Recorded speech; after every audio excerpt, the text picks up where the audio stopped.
नमस्कार साथियों, स्वागत है आपका आपके चैनल DRX अजय दुबे में। मैं आपका मित्र अजय दुबे। आइए आज एक केस के बारे में चर्चा करते हैं। एक औरत के बारे में कि उसे जो है बहुत ही बड़ी मानसिक व्याधि और मानसिक आघात भी उसको लगा था, और वो औरत जो है बच्चा ना होने के कारण अपनी जो है मन में, अपने हृदय में, अपने पति के हृदय में और मन से वो गिर गई थी।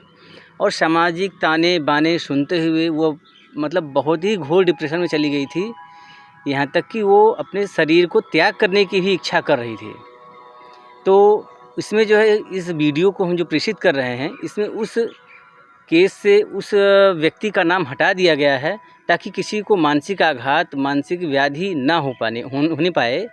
और इसके बारे में चर्चा करने के लिए आइए स्वागत करते हैं वैद्य ऋषि डॉक्टर कुमदेश पाठक जी को कि उन्होंने इस केस को कैसे हैंडल किया और इस केस में उन्होंने सफलता पाई कि नहीं पाई। इसके बारे में जानकारी के लिए आइए स्वागत करते हैं वैद्यराज डॉक्टर कुमदेश पाठक जी का। आइए सर। नमस्कार मित्रों, मैं आयुर्वेदाचार्य डॉक्टर कुमुदेश पाठक। तो एक मरीज है जो हमारे पास आ रही है, जो बड़े बड़े संस्थानों में इलाज करा चुकी है और उसके बच्चा न होने का जो है शिकायत है, जबकि उसका जो है रिपोर्ट पति पत्नी का नॉर्मल है। इसके बाद भी जो है वो बच्चा पैदा नहीं कर पाई। इस वजह से सामाजिक ताने बाने तथा घरेलू ताने बाने से वह उपस्थित थी और वो सुसाइडल अटेम्प्ट भी करने के लिए प्रेरित हो रही थी बार बार। मुझे बहुत लास्ट में नंबर आया और तो बड़े बड़े संस्थान को दिखाई थी, पर लास्ट में मेरे से कोई कहा कि आप इनको भी दिखा दीजिए। तो मैंने जो बारीकी इसमें पकड़ करके कार्य किया उसे मैं आपको बताऊंगा। हाँ, तो वैद्य जी आप ये बताइए कि उनके परिवार में कितने सदस्य थे? उनके परिवार में 2 भाई हैं, माता पिता हैं। 2 भाई में बड़ा भाई की शादी हो गई है, उसकी पति पत्नियाँ हैं और उसकी पति और पत्नी है, पति पत्नी है कहने का मतलब।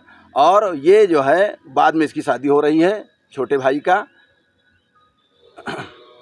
अच्छा, तो ये बताइए कि इनका जो कार्य क्षेत्र था, ये काम क्या यहीं आप आसपास ही करते थे या कहीं और जगह काम करने के लिए जाते थे? जी, उसका जो आदमी है यानी छोटे भाई का जो है उसके साथ रह रहा है, वो गुजरात में रहते हैं। बड़े भाई का कार्य गुजरात में चलता है, उसी को कार्यभार संभालता है। तो छोटा भाई जो है बड़े भाई के साथ गुजरात में है और पत्नी उसकी घर पे है। अच्छा, तो ये बच्चे इसको कितने साल से नहीं हो रहे थे? बच्चे उसको लगभग 5 साल से नहीं हो रहे थे, शादी के बाद 5 साल से नहीं हो रहे थे। 5 साल से नहीं हो रहे थे? जी। तब तो उसको पूरा समाज, घर द्वार हर जगह उसको ताना बहुत सुनना पड़ता होगा। बहुत बहुत ताने बाने सुन रही थी। आप ये समझ लीजिए कि इस तरह से वो डिप्रेशन में थी कि she was so depressed which can't be expressed just in front of you. अच्छा, ये आपने इस केस को फिर हैंडल कैसे किया? इस केस को मैं हैंडल करने के लिए पूरा हिस्ट्री जुटाया, देखा बड़े बड़े संस्थानों में सारे जांच हुए हैं उसके, यहाँ तक कि पति पत्नी के सारे रिपोर्ट जितने होते हैं सब कराए गए हैं, सब नॉर्मल हैं, कहीं से हमें कोई कमी नहीं निकला। फिर मैं विचार करने लगा और फिर काउंसलिंग पर काउंसलिंग करता गया। तो इस तरह से मैं बहुत देर में आगे देखा तो उसको पकड़ने का कोशिश किया हूँ। अच्छा, तो इसमें जो आपको ये पता चला केस के बारे में, तो इसमें जो उनके बड़े भाई जी थे, उनकी क्या भूमिका थी? देखिए, बड़े भाई और जो बड़े भाई की पत्नी है यानी उसका जेठ और जेठानी कह लीजिए, वो दोनों इंटरकनेक्टेड थे। वो ये चाह रहे थे कि जो है इसका किसी तरह से घर न बसे और वो आपस में जो है एक खेल खेल रहे थे। उसकी पत्नी जो है वो सारी सूचना अपने पति को देती थी ताकि जो है उनकी प्रॉपर्टी पर पूरी तरीके से हक जो है उनको प्राप्त हो सके। जी, जो भी उनके मन में मैल हो अब वो जाने। अच्छा, तो आपने जो है ये कैसे जाना कि इनकी समस्या क्या है? देखिए, मैं ये देखा कि जब बड़े बड़े डॉक्टर, बड़े बड़े साइकोलॉजिस्ट इसमें इतना ज़्यादा डॉक्टरी कर चुके हैं तो इसमें कोई बड़ी बात नहीं है, हो सकता है कोई कहीं से छोटी बात हो। तो हमें ये पता चला कि इसका भाई जो है उसके साथ रह रहा है, तो हो सकता है कि उसका भाई अपने पास रखता हो और जब स्त्री सेवन करना चाहिए तो उस समय जो है यहाँ न भेज रहा हो और अपने पास रख लेता हो। ये मेरे मन में विचार ऐसा आया।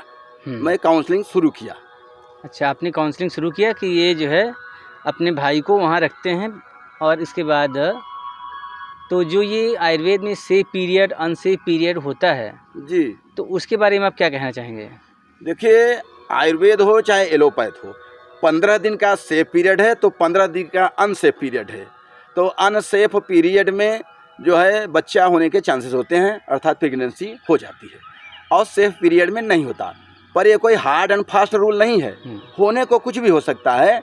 पर उस केस में मैंने ये पाया कि ये बात यही थी कि जब मैंने ये क्रम उल्टा करा दिया, जिस दिन वो जो है सूरत में रह रहा है और उस दिन पत्नी को आवश्यकता है तो यहाँ होना चाहिए, तो ऐसा ना हो करके मैंने क्रम को उल्टा करा दिया। तो जब मैं उल्टा कराया तो देखा हमारा जो है सिक्का बैठ गया। तो इससे मुझे लगा कि अनसेफ पीरियड में वो जो है वहाँ रह रहा है, यहाँ रहना चाहिए तो वहाँ रह रहा है। तो इसी में जो है मैंने उसको अनसेफ में यहाँ उसको जो है बुलवाने का कोशिश किया। हम कहा क्रम उलट दो, जो वहाँ रह रहा है जब वहाँ रहना चाहिए तब वहाँ रहे, जब यहाँ रहना चाहिए यहाँ रहे। इस क्रम को मैंने उल्टा किया। अनसेफ पीरियड में यानी स्त्री के साथ मैंने संपर्क कराया। अच्छा, ये सेफ पीरियड अनसेफ पीरियड आप मतलब इसको थोड़ा डिस्क्राइब करिए, ये क्या होता है? देखिए, अनसेफ और सेफ पीरियड का मतलब है जब यमसी होता है तो यमसी के 3-4 दिन बाद छोड़ करके जो है फ्रेश होती हैं औरतें, तो उनका क्षेत्र क्लियर होता है। ऋतु क्षेत्राम बीजा नाम, जब ऋतु क्षेत्र बीज सब सही होंगे और उसमें वो स्पर्म और ओम का मिलान होगा तभी कंसेप्शन होगा। तो ये लगभग यमसी के 1 दिन से लेकर 14 दिन का ये रिस्क होता है, इसी को अनसेफ कहते हैं। उसके बाद जो है बाकी जो 16 तारीख 18 तारीख मान लीजिए 18 से 30 तारीख तक का वो सेफ पीरियड है। फिर ओवुलेशन नहीं होगा, ओवुलेशन 14वें दिन होता है, यमसी के 14वें दिन बाद। यही ज्ञान उस भाई को, उसके मतलब जेठ को था, बड़े भाई को उसके यानी उसके जेठ को यही ज्ञान था, जिसमें वो लोग व्यवधान कर रहे थे। 4 साल से यही क्रम था। 5वें साल में जब मुझे वो मिली है तो मैंने क्रम उल्टा करा दिया, जिसे मुझे सफलता मिला। अच्छा, क्या ये 100% कार्य करता है? नहीं, ये मैं बार बार कह रहा हूँ कि कोई हार्ड एंड फास्ट रूल नहीं है। हम तो यहाँ भी देखे हैं कि यमसी पीरियड में जब जो है वर्जित किया कि इस समय जो है स्त्री सेवन नहीं करना चाहिए, उसमें भी लोग बलात् या ज़बरदस्ती सेवन कर देते हैं तो भी प्रेगनेंसी हो जाती है। तो ये कोई हार्ड एंड फास्ट रूल नहीं है। लेकिन उस केस में मुझे ये देखने को मिला, या तो प्रभु ने ही इसमें मेरा मदद किया, मैं प्रभु को ही मानता हूँ, पर मेरा सिक्का ये वहाँ पे बैठा। अच्छा जी, इसमें आपने सफलता पाई? जी, मैंने सफलता पाया। और स्थिति ये हुआ कि जिस बच्चे के लिए वो तरसती थी, डिप्रेशन में थी, दिन रात आंसू गिराती थी, उसी बच्चे के साथ आज वो जो है 2 बच्चों की माँ हो चुकी है। और वो जिस बच्चे के लिए तरसती थी उस अपने बच्चे से लोगों को या दूसरों लोगों को तरसा रही है, जिसे हमने पंक्तिबद्ध इस तरह से किया है। ललना तरसती तेवे ललना तरसाती हैं, ललना तरसती तेवे ललना तरसाती हैं। अच्छा, तो अच्छा जो उनके जेठ जी थे जी, क्या वो अब आपको बुरी नज़र से देखते हैं या आपको प्रसन्नतापूर्वक देखते हैं? नहीं, वो जब ये बात को जान गए कि हमारा सारा खेल कोई छोटा डॉक्टर पकड़ लिया है, तो अब उनकी स्थिति ये हो गया कि उन्हें लगा कि नहीं, पृथ्वी पर भगवान किसी न किसी के लिए कुछ न कुछ इंतजाम बना के रखे हुए हैं। तो अब वो जब भी हमारे छोटे क्लिनिक से बार बार आते जाते हैं तो दिन भर में कम से कम 5 बार तो प्रणाम करते हैं। स्थिति ये हो गई है कि उस महिला के द्वारा वो व्यक्ति मुझे नमन कराती तेवे नमन कराती हैं, नमन कराती तेवे नमन कराती हैं। हाँ, तो सर आपका ये बताइए, आपकी क्लिनिक है कहाँ पर?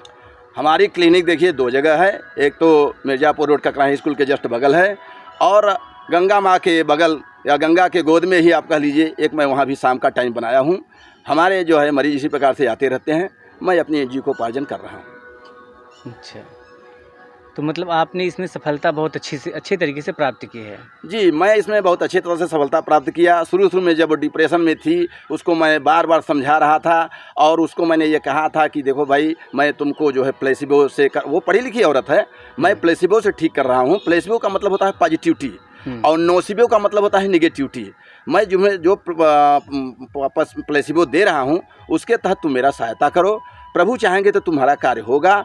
तो वो धीरे धीरे मेरा कहना मानने लग गई, क्योंकि डिप्रेशन में देखिए 3 स्टेज होता है। पहला स्टेज होता है shock and denial stage. Shock and denial stage में मरीज तो सालों बिल्कुल इस स्थिति में चला जाता है कि जैसे वो शॉक में चला गया है, उसे दुनिया से विरक्ति हो जाता है, उसे कुछ अच्छा ही नहीं लगता। तो उस स्थिति को तो मैं फेस किया ही। उसके बाद जब दूसरा स्टेज हुआ तो शॉक एंड डिनाइल के बाद जो है डिटैचमेंट हो जाता है। डिटैचमेंट का मतलब कि परिवार से विरक्ति, समाज से विरक्ति, स्वयं अपने शरीर से विरक्ति हो जाता है। वो सुसाइडल अटेम्प्ट करने लगी कि अब तो हम जो है फांसी लगा लेंगे, ये कर लेंगे। तो हम डिटैचमेंट को कम से कम जो है 6 महीना साल भर लगे थे डिटैचमेंट को अटैचमेंट में लाने के लिए। और जो तीसरी स्टेज होती है वो अटैचमेंट का होता है। वो अटैचमेंट में धीरे धीरे ला करके उसको किया और बिल्कुल अब नज़र से नज़र मिलने लगी।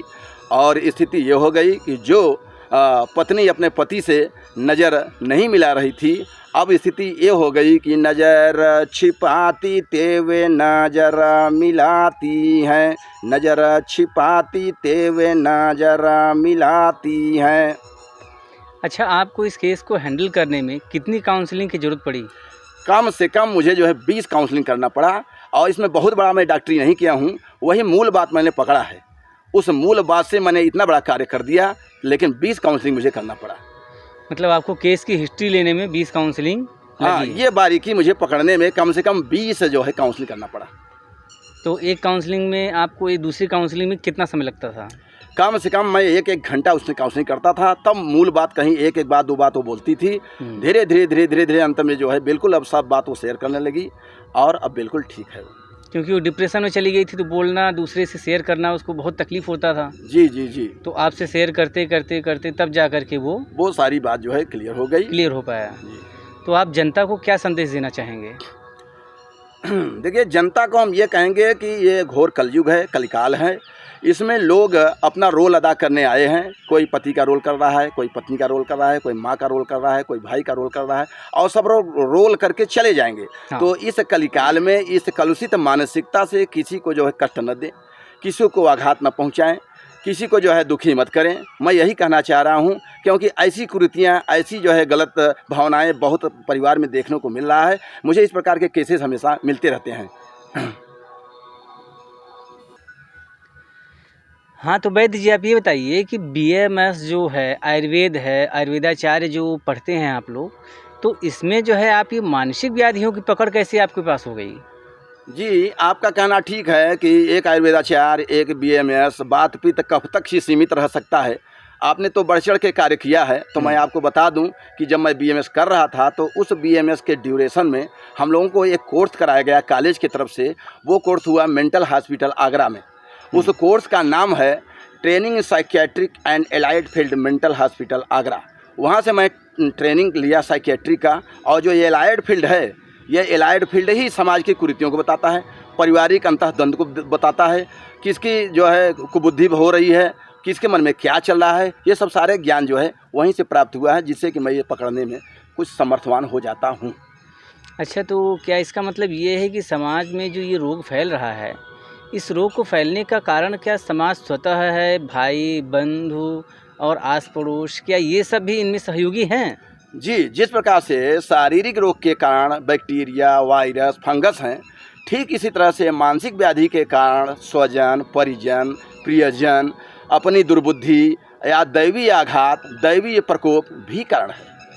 अच्छा, आप जो है कितने प्रकार की मानसिक व्याधियों को आप ठीक कर सकते हैं? देखिए, मानसिक व्याधियाँ की जो है बहुत हैं, क्योंकि लगभग 90% मानसिक व्याधियों से सभी लोग पीड़ित हैं। तो उसमें जो मैं ठीक कर लेता हूँ, वो उन्माद ठीक कर लेता हूँ। उन्माद हमारे आयुर्वेद के हिसाब से 5 प्रकार का है: वातज, पित्तज, कफज, आगंतुज तथा सन्निपातज। तो सन्निपातज को छोड़ करके 4 प्रकार के जो है उन्माद को ठीक करता हूँ। इसी प्रकार से 5 प्रकार का अवसाद भी होता है, जिसे डिप्रेशन कहते हैं। इसी डिप्रेशन का वर्णन यहाँ पे चल रहा है। तो सन्निपातज डिप्रेशन को छोड़ करके बाकी 4 प्रकार के डिप्रेशन को मैं भी ठीक कर सकता हूँ। और एक चीज़ होता है हिस्टीरिया। हिस्टीरिया पुरुषों को भी होता है, मनुष्यों को भी होता है। ये भी 2 प्रकार का होता है। एक को होता है जो है एंजाइटी मास हिस्टीरिया, और एक होता है मोटर मास हिस्टीरिया। तो ये दोनों प्रकार के हिस्टीरिया को मैं ठीक करने का कोशिश करता हूं, लेकिन एंजाइटी मास हिस्टीरिया को आसानी से ठीक कर ले जाता हूं। मोटर मास हिस्टीरिया को इसलिए ठीक नहीं कर पाता हूं कि उसमें इलेक्ट्रो कन्वर्जन थेरेपी की आवश्यकता होती है। वो मुझे अलाउ नहीं है और उसे मैं कर भी नहीं सकता हूं, मैं करता भी नहीं हूं। ऐसे और तमाम प्रकार के मरीजों को मैं हायर सेंटर साइकियाट्री के पास भेज देता हूँ। धन्यवाद मित्रों, मैं आयुर्वेदाचार्य। धन्यवाद साथियों, आपका चैनल है DRX अजय दुबे।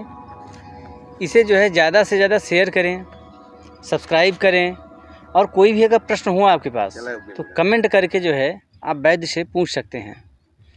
आज के लिए सिर्फ इतना ही। आपका चैनल है DRX अजय दुबे। धन्यवाद।